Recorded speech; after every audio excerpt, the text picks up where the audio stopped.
ፍቅር ያስለቅሳል ለካ። በነገራችን ላይ ፍቅር ማለት አንድ ነገር ልበላችሁ ስለ ፍቅር። ፍቅር ማለት አንድ ወንድና አንድ ሴት ልጅ ስትፋቀር ወንዱም ሲወዳት ሴቷም ስትወደው ይህ ማለት ደስ የሚል ፍቅር ነው ብዬ ነው የማስበው። በአንደኛ ደረጃ ማለት ነው። በሁለተኛ ደረጃ ደግሞ ወንድ ልጅ ሴት ልጅ ሲያፈቅር ደስ ይላል።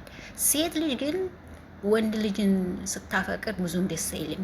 ይህን ያልኩበት ምክንያት አለኝ። አሁን ለምሳሌ ሴት ልጅ ወንድ ልጅ ካፈቀረችው እሱ የማያፈቅራት ከሆነ ምን ትሆናለች?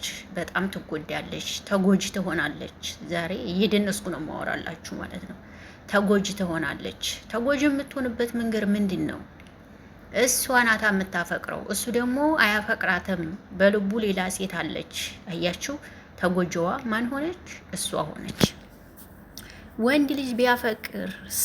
ሴት ልጅ ወንድ ልጅ ቢያፈቅርስ? ሴት ባታፈቅረው እንኳ የሚያፈቅር እንዲታፈቅረው የሚያረግበት መንገድ ይኖረዋል። ጋይስ እውነቱን ነው የምነግራችሁ። ይህን እምላችሁ አንዳንድ እህቶቼ የማያፈቅራችሁ ወንድ ጋራ ሂዳችሁ ሙጭጭ ትላላችሁ። እውነቴን እኮ ነው። ሂዳችሁ ሙጭጭ ትላላችሁ። የሚወዳችሁ ከኋላ እያለ የማይወዳችሁን እናንተ ትወዳላችሁ። ይሄ ምንድን ነው? የሴት ልጅ ባህሪ ነው። ገባችሁ? እኔ ያየሁበት ሀይሚና ብሩኬ ላይ ፊዚካላቸው ላይ ያየሁት ሀይሚም እንደምታፈቅረው ብሩኬም እንደሚያፈቅራት ነው ያየሁት። ይሄ ፍቅር ማለት ደግሞ በጣም በጣም ደስ የሚል ፍቅር ነው። በጣም ከሚባል በላይ ገባችሁ አይደል? በሁለቱም መሀል ፍቅር አለ። በሁለቱም መሀል ፍቅር ሲኖር ደስ ይላል። ግን ደግሞ በሁለቱ መሀል ፍቅር ከሌለ ወንድ ልጅ ሴት ልጅ ቢያፈቅር ደስ ይላል ባይኔ። ምክንያቱም ወንድ ልጅ ሴት ልጅ የምትወድበትን መንገድ ይፈልጋል። ገባችሁ? ወንድ ልጅ በለኛ ነው ይባላል። ይህንን ነው የምላችሁ። ዛሬ ደግሞ እዚህ ጋር አበጋዝ የሚባለው ሰውዬ ማለት ነው ሩታንና አክስቱን እንግዲህ ከሷል። ለምንድን ነው የከሰሰው ካላችሁኝ፣ ልጅ ወስደሃል ብላኝ። ምን አይነት ናችሁ ግን እናንተ?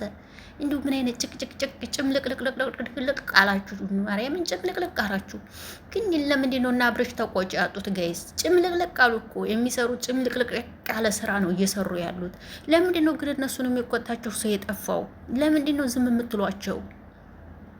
ሰላም ጤና ይስጥልኝ። ውድና የተከበራችሁ የሁለገብ ቤተሰቦች እንዴት ናችሁ? ደህና ናችሁ ወይ? አለሁላችሁ። ደህና ነኝ እግዚአብሔር ይመስገን። በያላችሁበት ዓለም ዳርቻ ሁሉ ሰላማችሁ ብዝት ይበልልኝ። ለዚህ ቤት አዲስ ከሆናችሁ ቤተሰብ ሁኑ። አብራችሁ ላላችሁ አመሰግናለሁ። ሰላም ጤና ፍቅር ከእናንተ ጋር ይሁን እያልኩ በአዲስ ቪዲዮ ብቅ ብያለሁ። ይህን ቪዲዮ ላይክ፣ ሼር፣ አስተያየት እየሰጣችሁ አብራችሁኝ ሁኑ፣ አበረታቱኝ እላለሁ። እንግዲህ ሰሞኑን ያው እንደምታስቡት እኔ እኮ አንዳንዴ በጣም ግርም እያለኝ ነው ጋይስ ማለት ነው። ምንድን ነው የሚገርምሽ ካላችሁኝ፣ ምን ተገርምሽ ልትሉት ትችላላችሁ ማለት ነው። የእውነት እኔ እነ ሩታ እና አብርሽ የሚሰሩት ነገር እንዴት እንዲያስጠላኝ ልነግራችሁ አልችልም። የእውነት እድሜ ዘመናቸው በቃ የውሸት ስራ እየሰሩ ነው የሚኖሩት። የውሸት ብር ነው እየሰበሰቡ የሚኖሩት እና ተቆጪ ነገር የላቸው ማለት ነው። እና መብታቸው ነው። ፈጣሪያቸውን ካልፈሩ እንደፈለጉ መሆን ይችላሉ። ግን ተቆጭ ቢኖር ጥሩ ነው ብዬ ነው የማስበው እውነት ለመናገር ማለት ነው። ስለዚህ ሀይሚና ብሩኬ ስለተገናኛችሁ ደስ ብሎናል።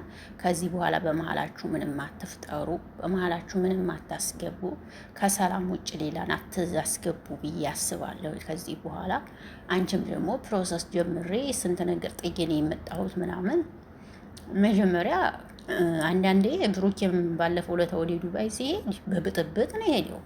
አንቺም ደግሞ ተነስተሽ ስትሄጂ በብጥብጥ መሄድ ካለብሽ እኮ ሰላም ፈጥራችሁ ሰላም ሆናችሁ ደርሳ ልትመጣ ነው ተባብላችሁ መሸኛኘት እኮ ያለ ነገር ነው። እኔ አንዳንዴ ይገርመኛል ጋይስ እውነት ለመናገር ነው። ብቻ ይመቻችሁ። እኔ ደስ ብሎኛል መመለስሽ። በቃ እንደመለስሽ በጣም አስደስቶኛል። እና እነ ኤፍሬምን ብትሆኑ እነ ቅዱስ ብትሆኑ እንዲህ ደውላችሁ ምናምን እንድትመለስ ስላረጋችኋት በጣም ደስ ይላል። በአጠቃላይ እውነት ጓደኝነት ተጠግናችሁ በቃ በአጠቃላይ እንደዚህ ጓደኛ ማለት እንደዚህ ሲሆን በጣም ደስ ይላል። ሀይሚ ደግሞ በመሀልሽ መርችሁ ምንም አታስገቡ። ሴት ልጅ ብልህ ናት ትባላለች። ስለዚህ ብልህ ሆነሽ ህይወትሽን ትዳርሽን ቀጥ አድርገሽ ይዛችሁ ወደፊት ተጓዙ። ቆንጆ ለቆንጆ ምርጥ ለምርጥ ሁላችሁም ጨዋ ወልዶ ያሳደጋችሁ ስርዓት ያላችሁ ልጆች ናችሁ። ስለዚህ ከእናንተም ደግሞ እንደ እናንተው ስርዓት ያለው ልጅ ነው የሚወለደው። ስለዚህ ይህንን ነው የምለው ማለት ነው። እንዲሁ የሩትዬ አክስትም እንዲሁ ትልቅ ሰውዬም እንዲሁ ከእነሱ ጋር ዲራማ ገብተሽ እንደዚህ ኧረ በጣም ነው የምትገርሙት። ያንተ ፋይል አያልቅም። እርሜ ዘመንህን ወረቀት ይዘህ ነው የምትዞረው። ሩታና እኔ ልንፋታ ነው፣ ፋይል ይዘህ ነው። የሆነ ነገር ሊፈጠር ነው፣ ፋይል ይዘህ ነው። እርሜ ዘመንህን ፋይል ይዘህ ነው ስትጎዝ። ሩትና አብርሽ የለበሱት ልብስ አያችሁት? ሩታና አብርሽ የለበሱት ልብስ አያችሁት? ከላይ ቲሸርቱን ጀግኖች ናችሁ፣ ግን ህዝብ ላይ ትጫወታላችሁ። ይመቻችሁ። ማርያምን አራዳዎች ምርጦች ናችሁ። ይመቻችሁ። ህዝብ ላይ በደንብ ነው እየተጫወታችሁ ያላችሁት። ጥሩ ነው። ህዝብ ላይ መጫወት አሪፍ ነው። በጣም ደስ ይላል። በርቱ። እውነት አሪፍ ነው። እናንተ ብራችሁን አገኙ ብቻ። ምን አገባችሁ? የራሳቸው ጉዳይ ህዝቡ እና ውዶችዬ፣ ይሄን ነው የምለው። እኔ በጣም ደስ ስላለኝ ነው ዛሬ በቪዲዮ የሰራሁት እና በጣም ደስ ብሎኛል። እንዴት ነው ቅመሞች? ሙቀት እንዴት ይዟችኋል? እንዴት ነው እናንተ ጋር? እንዴት ነው? እኔ ጸጉሬን ሻርብ ማሰር በጣም እወዳለሁኝ ከሚባል በላይ። ሰዎቹ እየጠሩኝ ነው፣ ቪዲዮ እየሰራሁ ሲጠሩኝ ነው ዝም ብለው አያችሁኛ። እና ጸጉሬን ሻሽ ማሰር እንደነገርኳችሁ በጣም ነው የምወደው አልኳችሁ። ብዙ ጊዜ እኔ ጸጉሬን መግለጥ አልወድም እና ሰሞኑን ግን በስማም እያሰርኩኝ ነበርና ሙቀቱን አልቻልኩትም ጋይስ። ሙቀቱን ስላልቻልኩት እንደዚህ ጸጉሬን ማድረግ እንትን አልኩት። በቃ እንደዚህ ገለጥኩት ማለት ነው። ሻርብ ገለጥኩት። ግን በጣም ነው የምወደው እኔ ሻርብ ማሰር በጣም ከሚባል በላይ። ልብስሽ ምንድን ነው ሙሉ ካላችሁ ሻርብ ነው ሙሉ ልብሴ እንዳለ ማለት ነው። እንዳለ ሻርብ ብቻ ነው እኔ ልብስ። ለምን ካላችሁ ስለምወድ ሻርብ መጠምጠም በጣም ነው የምወደውና ነገር ግን ሰሞኑ እንኳን ሻርብ አስሬ አይደለም እናቴ ልብ ልታመልጠኝ ነው አልኳችሁ። ሙቀቱ ልብ ልታመልጠኝ ነው ስያልኩኝ ነው። እና እግዚአብሔር ይሄን ሙቀት እንግዲህ ይውሰድልንና ደግሞ ቀዝቃዛውን ያምጣልን እና ወዳችንንም ለሀገራችን ያብቃል። የኛ ሀገር እኮ እውነት ልናገር ኢትዮጵያ ምርጥ ሀገር ናት። የእውነት ለምን ካላችሁ በቃ ሙቀት አትባል፣ ብርድ አይባል፣ ሙቀት አይባል፣ በቃ ምርጥ አየር ኢትዮጵያ። እውነቴን ነው የምላችሁ መኖሪያ ሀገር ናት። ፈጣሪ ወደፊት በደንብ ሀብታም አድርጓት፣ ወደፊት ሀብታም አድርጎልን ኢትዮጵያን ሀገራችን ላይ የምንኖር ያድርገን ነው የምለው እውነት ለመናገር። እና ሀገራችን ምርጥ ናት እውነት ለመናገር እግዚአብሔር ይመስገን። እና ያው በሰው ሀገርም ይህም ሀገር ምርጥ ሀገር ነው፣ ግን ሙቀቱ ሲመጣ በጣም ለእኛ አይሆንም። በአጠቃላይ በተለይ ውጭ ላይ የምናጥብ ሰዎች ምናምን በጣም ከባድ ነው። ብዙዎቻችን ውጭ ላይ ነው ልብስ የምናጥበው፣ ውጭ ላይ ነው ልብስ የምናሰጠው። ግቢ ምናምን መታጠብ አለ መጥረጊያ ላይ። አሁን ላይ ሙቀቱ ይከብዳል። በአጠቃላይ ስደተኛ ለስደተኛ ሲያወራ ነው የሚያውቀው። ገባችሁ? ለሌላ ሰው ብታወሩት ማንም አይሰማችሁም። እና እኔም ለእናንተ ነው የማወራው። ግን አይሞቀኝም፣ አይበርደኝም። ወደፊት ስራዬን የምር እውነቴን ነው።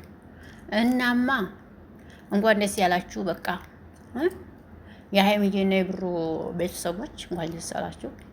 እንግዲህ ያው ቀለበት ይደረጋል በቅርብ፣ ሽማግሌ ይላካል በቅርብ። ከዚህ በኋላ እንደዛ ነው የሚሆነው። በመሀላችሁ ምንም አታስገቡ ነው የኔ ጥያቄ። በቃ ከዚህ በኋላ ህይወታችሁን ቀጥለጥ ብላችሁ ያዙ። በቃ የብሩኬ ወንድሞቹን ምከሩት።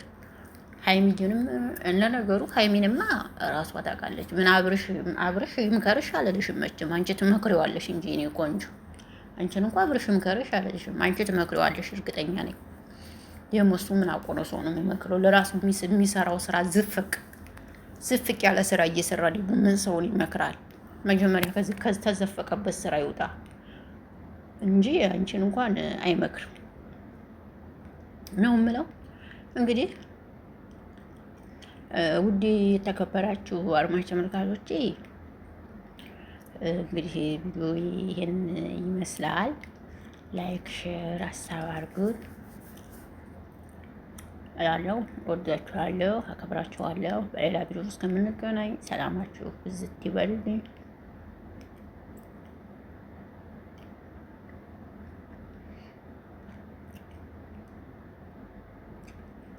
መልካም ቆይታ ይሆንላችሁ ጋይስ። እወዳችኋለሁ። ባይ ባይ።